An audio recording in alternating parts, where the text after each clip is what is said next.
a 3D green eggs and ham that has Sam I Am holding up his platter of the aforementioned green eggs and ham. I love this design. It's just so classic. If you're a Dr. Seuss fan, it just seems very nostalgic. So I hope you love it as much as I do. And don't forget to click subscribe to see all my future videos as well.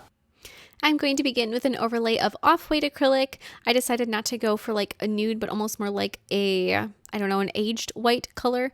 And the reason you don't want it to be a bright white is because there are some details in the design, like Sam's face and the platter, that are that bright white. So in order for those to stand out and really be visible, something that just is not quite as bright as that is what a background color should be for this design. So I'm going to encase this nail with a layer of clear acrylic to make sure it is nice and strong, and then file it into shape with my e-file. And after I have that done, then we can begin sculpting our little Sam I Am. So I'm going to, like I said, sculpt the tray that the ham and the eggs are on with white acrylic. And then after I have that tray sculpted, then I'm going to go through and do Sam's head too. If you find that your acrylic isn't moving around easy enough, and if it's not, like, people ask me how I keep the background color as clean as I do when I'm sculpting on top of it. And obviously an off-white to a white isn't a huge color difference where it really makes a difference. But with all of the little details and all the little shapes that are in this design, one thing that would help with both getting the lines nice and thin and having the background stay really clean is to apply a layer of gel sealer or gel top coat over the background before starting on the 3D art. And that's something that I usually forget as an option when I'm working on a design. I kind of have an assembly line process going when I'm working on all of these nails that I make for tutorials.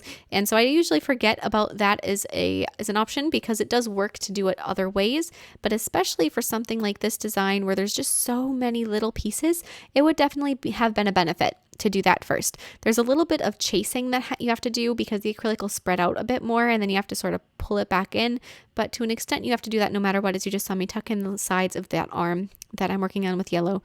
And so it's happening anyway. So if you want to, and you want to maybe make those lines a little cleaner, and if you have some, trouble with staining on your background, then that might be something to consider, is to apply a layer of gel sealer before you start doing the 3D art.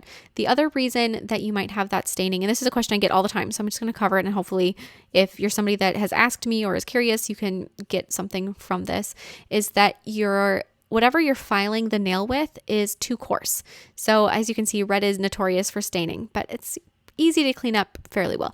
If you have a color, or if you're filing with something that's too coarse, whether that's a bit or a hand file, either way, then it's going to make it so that the acrylic pigment from the 3D art gets into those grooves from the files, and it gets stuck there, and you cannot get it out no matter what you do. And it's hard even to file off sometimes because you have to file through those grooves, and you have to remove quite a bit of product before you can get rid of all of that residual pigment.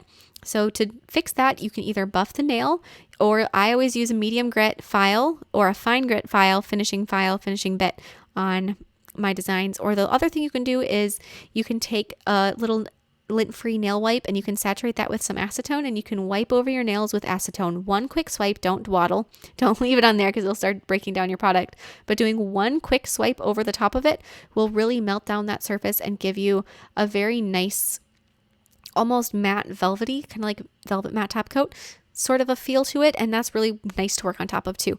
So if, depending on what you're working on, if you are worried about that, that staining problem or getting those thin lines in there, creating something like a glossy background first may be an answer for you.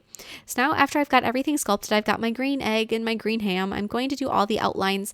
And every Dr. Seuss character has this very liney look. There's some shading that actually happens with lines. He had some extra lines in certain places to get a little bit more dimension without having different shades of color.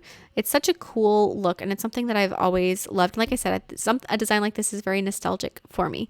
So you got all those little tiny lines to do, and to get those little lines in there, if you're not somebody that really loves to do line work like this, my biggest recommendation is to not use gel. So don't use gel paint or gel polish, because in my experience, you can't get those little delicate lines in there. And I'm sure that there are people that can and do, but to me, it's just so much more difficult because gel has a sticky, tacky texture to it, just inherently. And so for me, the best way to do this is to use acrylic paint, and you can buy acrylic paint at, Michael's, Hobby Lobby, Walmart, at your craft store, and you can use it, and that gives you these lovely thin lines, and it's like $1 a bottle. They're super cheap. My favorite brands are Americana and Ceramcoat. Those are like the top two for me, but there's other people that have different preferences for what brands they are. It's just something that you have to kind of play around with. But then once you find a really good pigmented black acrylic paint, then you can dilute it a little bit and it'll work so well for creating these skinny little lines. And for the brush, the one that I'm using is from, I think it's from Born Pretty Store. But whenever I'm looking for a new brush, I go to Born Pretty Store, usually is the place that I go, and I search for their brushes and I find the ones that have either like pearls or rhinestones in the brush handle and they're capped. So they have a cap built into them.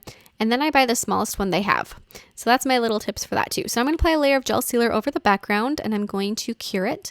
And then after that's cured, I'm going to be applying a little bit of matte top coat over my Sam I Am. And if you had applied gel sealer in the beginning, you wouldn't have to do that again at the end. Just the matte top coat would be all that's needed. And that is it. This design is so cute and just, yeah, so nostalgic. I hope you love it as much as I do. Please don't forget to share recreations with me on Facebook or Instagram. I'd love to see them and I will see you next time. Bye.